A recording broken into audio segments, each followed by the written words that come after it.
নমস্কার বন্ধুরা, আমি নিলয়।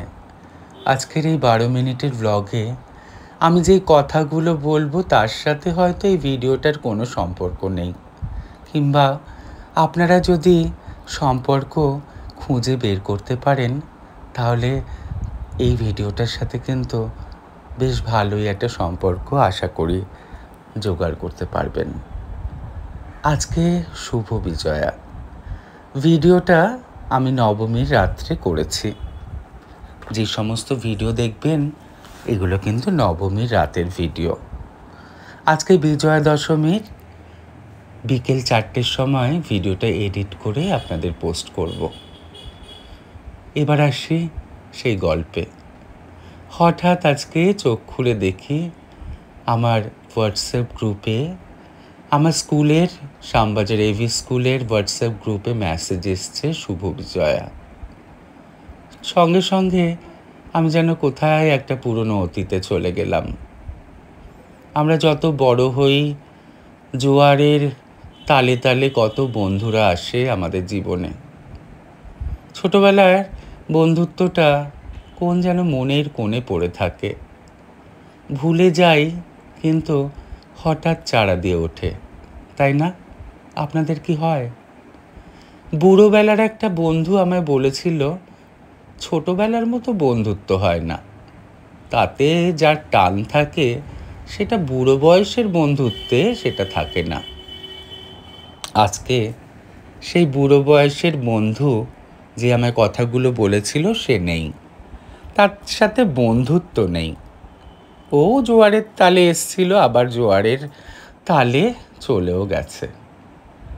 ছোটবেলার কথাগুলো আজকে বেশ মনে পড়ছিল। শ্যামবাজার এভি স্কুলে দেবাশিস, শুভাশিস, পূর্ণাংশু, এদের সাথে আমার বেশ ভালো বন্ধুত্ব ছিল। এখনও আছে তাদের সাথে যোগাযোগ।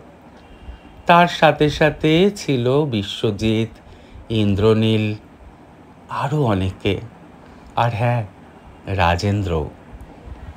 তাদের সাথে আর আমার যোগাযোগ তেমন নেই, কিন্তু বিশ্বাস কর তোরা, এখনো মনের কোণে তোরা আছিস জানিস। এখনো পুরনো কথা ভাবলে চোখের কোণটা ভিজে আসে। একজন বন্ধু আমায় এতটাই ভালোবাসতো, তার কথা আপনাদের বললে আপনারা অবাক হয়ে যাবেন। আমার সাইকেল চড়তে এবং চালাতে ভীষণ ভালো লাগতো, কিন্তু আমার বাবা নর্থ কলকাতার রাস্তাঘাট দেখে কিছুতেই কোনো দিন সাইকেল দেয়নি। এক বন্ধু ছিল জানেন, সে আমার এই সমস্ত পছন্দের জিনিস দেখে তার সাইকেলটা আমার বাড়িতে রেখে চলে যায়। বারবার ফোন করে বলি, আরে তোর সাইকেলটা আছে নিয়ে যা। বলে ওইটা তোর জন্য রেখে গেছি। সেই সমস্ত বন্ধুত্বর টানগুলো হয়তো ছোটবেলাতেই থাকে। এক বন্ধু ছিল জানেন, তার বাড়ি ছিল সোনাগাছিতে। হঠাৎ একদিন আসছে না, আমি আর বিশ্বজিৎ খুঁজতে খুঁজতে চলে গেছিলাম ওর বাড়িতে। তারপর বারান্দা থেকে উঁকি মেরেও একটু লজ্জা বোধ করলো। আমি কিন্তু ঠায় দাঁড়িয়েছিলাম ওর আসার অপেক্ষায়। তারপর বেশ অনেকদিন লজ্জায় হয়তো আসেনি। আমি তখন জানতাম না ওটা সোনাগাছি, ওখানে কি হয় না হয় কিছুই, ছোট ছিলাম তো। কিন্তু আনা কোনো কথাবার্তাতে বুঝেছিলাম ওটা রেড লাইট এরিয়া। কিন্তু এখনও আমি বলছি, বিশ্বাস কর, আমি কিন্তু কিচ্ছু মনে করিনি। বন্ধুত্বের থাকা না থাকা ঠিকানা কিছু হয় না রে। এখনো বন্ধুত্বগুলো ভাবলে না মনটা ভিজে আসে। এখনো অপেক্ষা করি একটা ফোনের আশায়। জীবনের 12 ঘন্টা থেকে 12 ঘন্টা যে কখন পেরিয়ে যায় সেটা আমরা বুঝতে পারি না হয়তো। প্রত্যেক ঘন্টাকে যদি জীবনের এক একটা অংশ দিয়ে ভাগ করি, এক একটা ঘন্টা হয়ে গেলে ঢং ঢং করে বয়সটা জ্বালিয়ে দেয়। বয়সের মাঝঘোড়ায় এসে পুরনো কথাগুলো খুব মনে পড়ে। সত্যি পুরনো দিনের মতো বন্ধুত্ব হয় না। বাচ্চাবেলার সেই বন্ধুত্বগুলো ক্রমশ উৎসবের দিনগুলোয় মনে পড়ে। একসাথে পুজোর সময় হই হই করে ঠাকুর দেখতে যাওয়া, তারপর নতুন জুতো পরে সে রাস্তায় বসে পড়া পায়ে ফোসকা পড়েছে বলে। আর এক বন্ধু টেনে হিচড়ে উঠিয়ে বলে, চল আর একটা ঠাকুর দেখতে যাব, জুতোটা হাতে নে, আর যদি না পারিস আমি ধরছি। এগুলো কি এখন পাওয়া যায়?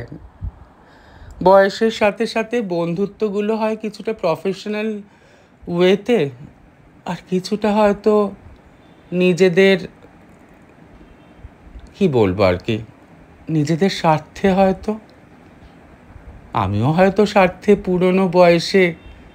বুড়ো বয়সে বন্ধুত্ব পাতিয়েছি অনেকের সাথে, কিন্তু জোয়ারের তালে সবই ভেসে যায়। পুরনো কথাগুলো, পুরনো বন্ধুত্বের স্মৃতিগুলো যেন মনে কোন সময় রয়েই যায়। আজকের ভিডিওগুলো আপনি দেখে হয়তো রিয়েলাইজ করবেন আমার কথার সাথে সাথে। ঠাকুর দেখা, ফুচকা খাওয়া, রাস্তায় বসে পড়া, হয়তো ফোসকার গল্পও আপনাদের মনে পড়বে। তার পরের দিন ছেঁড়া চটি পরেই ঠাকুর দেখতে আবার যাওয়া, কিন্তু যেতে হবেই। বিশ্বাস কর, এখনো তোরা মনের কোণে আছিস জানিস। আমাকে ফোন করিস, ফোন আমি যদি না ধরি আমি কিন্তু কল ব্যাক করব। জীবনের প্রতি মুহূর্তগুলো, সেই পুরনো বন্ধুগুলো হারিয়ে গেলেও যেন মাঝে মাঝে চোখের সামনে প্রতিচ্ছবিগুলো ভেসে আসে। নর্থ কলকাতায় ছিলাম, টিউশনের পর চলে যেতাম বন্ধুরা মিলে গঙ্গার ঘাটে। গঙ্গার জলে হাঁটু অবধি পা ডুবিয়ে সেই গল্প করা। স্কুলের স্মৃতিগুলো যেন চোখের সামনে ভেসে ওঠে। শ্যামবাজার এবি স্কুলের পাশ থেকে গেলে সেই স্কুল আর নিজের স্কুল মনে হয় না। স্কুলের মাঝে একটা বিশাল মাঠ ছিল, সেইখানে আমরা লেমম্যান খেলতাম, খোখো খেলতাম, প্যারেড করতাম। সেই মাঠ আর নেই। পুরনো বন্ধুত্বের মতো সেই মাঠও আর ভ্যানিশ হয়ে গেছে। উঠে গেছে বিশাল ইমারত স্কুলেরই, কিন্তু মাঠের স্মৃতিটা সেই মনের কোণেই পড়ে আছে। আজকের এই শুভ বিজয়ায় তোদের খুব মনে পড়ছে জানিস। মনে আছে একসাথে বিজয়া করতে যেতাম ওর ঘরে, আর ওয়েট করতাম নারকোল নাড়ু আর সিঙাড়া ঘুগনির। আমার বাড়িতে এলে মা নারকোল নাড়ু তৈরি করে রাখতো। আমার ভিডিওটা দেখলে নিশ্চয়ই তোদের সেই স্মৃতির কথা মনে পড়বে। আমার ফেসবুকে অনেক বন্ধুরাই আজকে নেই যারা আমার স্কুলের বন্ধু ছিল, কিন্তু কোনো না কোনো ক্রমে যদি এই ভিডিওটা তোরা দেখিস তাহলে যোগাযোগ রাখিস। আমার ফোন নাম্বারটা আমার ফেসবুকে দেয়া আছে, ফোন করিস। আমি ফোন তুলবো, কথা দিচ্ছি। আজকে আসি। আর আমার ফেসবুকের বন্ধুরা খুব ভালো থাকবেন। পুরনো বন্ধুদের ভুলবেন না, সেই বন্ধুত্ব আর ফিরে পাওয়া যায় না। এই রিকশাওয়ালা যাবে? কোথায় যাবেন বাবু? আমার ছোটবেলায় নিয়ে যাবে? এত অবেলায় অত দূর? খুব ভালো থাকবেন, আর শুভ বিজয়ার অনেক অনেক শুভেচ্ছা। আপনার সব পুরনো বন্ধুরা খুব ভালো থাকুক। আমার ভয়েসটা যদি আপনাদের ন্যাকা ন্যাকা লাগে তাহলে মিউট করে ভিডিওটা দেখতে পারেন। আর আমার কথায় যদি আপনাদের পুরনো বন্ধুদের স্মৃতি ফিরে পান, আমার সাথে শেয়ার করবেন, ভালো লাগবে। আজ আসি, বিদায়।